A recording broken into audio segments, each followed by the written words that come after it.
Good morning, students. So today we are going to start our next topic of this chapter, and the topic is globalization. Okay, and this is our lecture number 5. So first, globalization. Actually, yes, we have 3 elements of new economic policy. First is liberalization, second is privatization, and third is globalization. Okay, so we have already studied about the liberalization and privatization. Okay, so today we will discuss globalization. So what is globalization? क्या होता है globalization? आप globalization देखिए, मतलब कि एक तरीके से आप ये कहें कि आपका जो लिबरलाइजेशन एंड प्राइवेटाइजेशन है उसी के लिए ही वो जब दोनों आए ये पॉलिसी बनाई तो उन्हीं के उसकी वजह से इन्हें क्या करना पड़ा, ग्लोबलाइजेशन को भी लाना पड़ा। तो ग्लोबलाइजेशन मतलब जिसमें क्या हुआ, ग्लोब मतलब हमारी पूरी अर्थ हो गई, ठीक है, पूरा अर्थ हो गया ग्लोब, एंड उसमें क्या हो गया, मतलब कि उस अर्थ के को एक मार्केट के रूप में बना देना, एक मार्केट, ग्लोब एक मार्केट जिसके अंदर क्या है, जितनी भी सभी कंट्रीज हैं, ठीक है, उनकी इकोनॉमी को एक दूसरे के साथ जोड़ना, किसके जरिए, ट्रेड के जरिए। ओके, जब व्यापार करते हैं एक्सपोर्ट इंपोर्ट के जरिए, जब एक सभी कंट्रीज की इकोनॉमी एक दूसरे के साथ जुड़ती है तो वो क्या हो गई, globalisation.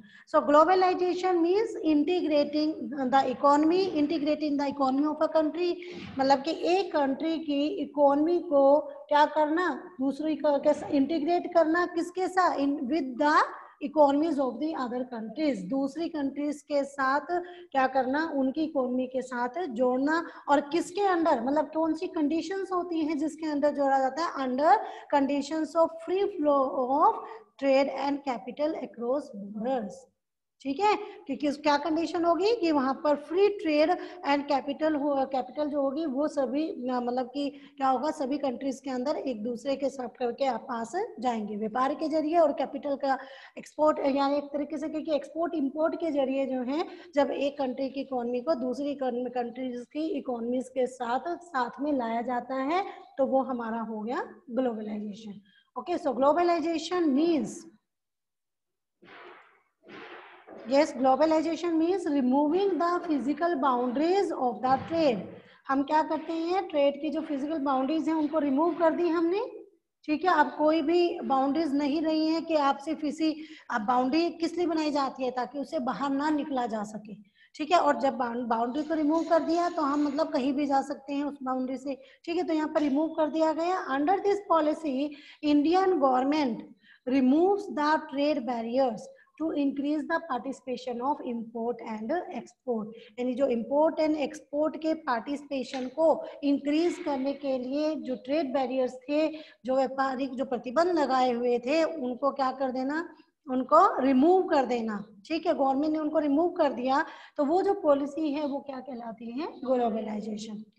Clear? So globalization may be defined as a process associated with increasing openness, growing economic interdependence, and deepening economic integrating in the world economy. Okay, so economic reforms aim at integrating the Indian economy with the global economy. So you can say, yes, students, so here globalization is a process of integrating the world economy। Globalization एक process है, एक वो प्रक्रिया है जिसके अंदर हम क्या करते हैं, वर्ल्ड इकोनॉमी जो है उनको इंटीग्रेट करते हैं, ठीक है। And it removes the trade barrier, ये ट्रेड बैरियर्स को रिमूव कर देती है, हटा देती है। And globalization lead to free flow of goods and services irrespective to the boundaries. Okay, यहाँ पर बिल्कुल फ्री फ्लो होता है गुड्स एंड सर्विसेज का, क्योंकि हम क्या कर दिए, जितने भी पहले ट्रेड बैरियर्स थे जो हमने पीछे पढ़े थे कि किस तरीके से बैरियर्स लगाए गए थे, चाहे उसमें आप लाइसेंसिंग के थ्रू कह लें, चाहे आप जो टैरिफ्स थे, जो ड्यूटीज थी, टैक्सेस लगाए जाते थे, एक्साइज ड्यूटी, कस्टम ड्यूटी, तो चाहे जितने भी ये सब चीजें थी, इन सबको क्या कर दिया गया, खत्म कर दिया गया। जो कहाँ पर किया, लिबरलाइजेशन में हमने पढ़ा कि कैसे जो है लाइसेंसिंग की जो सिस्टम था उसको हटा दिया गया। प्राइवेटाइजेशन में देखा कि कैसे हमने प्राइवेटाइजेशन कर दिया अपने जो पब्लिक सेक्टर थे उनको।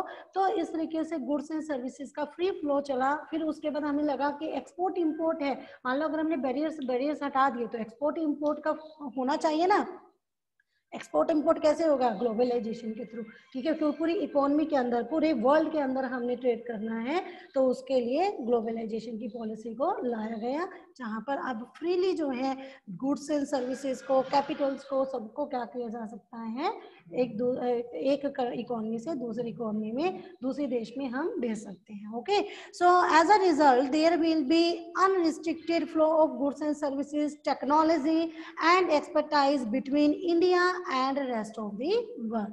Okay, so particularly it is expected that capital and technology, so इसके मान लो अगर अभी हमने कहा तो इसमें क्या होगा, fulfill the need of domestic industry by importing the required capital goods.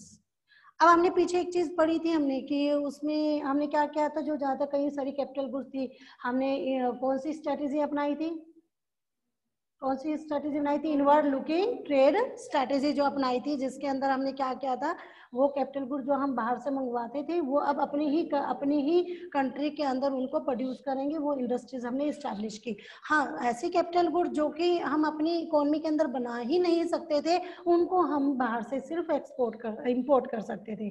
Okay, तो अब जो था ना, तो fulfill the need to domestic industry by importing the required capital goods. अब ग्लोबलाइजेशन के जरिए हम क्या कर सकते हैं, जो भी कैपिटल गुड्स की हमें रिक्वायरमेंट होती है अपनी इकोनॉमी के अंदर, प्रोडक्शन के अंदर, तो हम अब उनको क्या कर सकते थे, इंपोर्ट कर सकते हैं। किसके जरिए? ग्लोबलाइजेशन के जरिए। क्योंकि अब कोई रिस्ट्रिक्शंस नहीं है कि आप ये गुड्स मंगवा सकते हो, आप ये कैपिटल गुड्स मंगवा सकते हो, ये नहीं मंगवा सकते, ठीक है। So export of Indian famous product to create foreign exchange reserves. So student, यहाँ पर एक चीज और आती है, यहाँ पर particularly it is expected that capital and technology will flow from 12 countries of the world towards India. अब एक यहाँ पर बात आती है आउटसोर्सिंग, ठीक है, एक आउटसोर्सिंग है। उस आउटसोर्सिंग क्या होती है?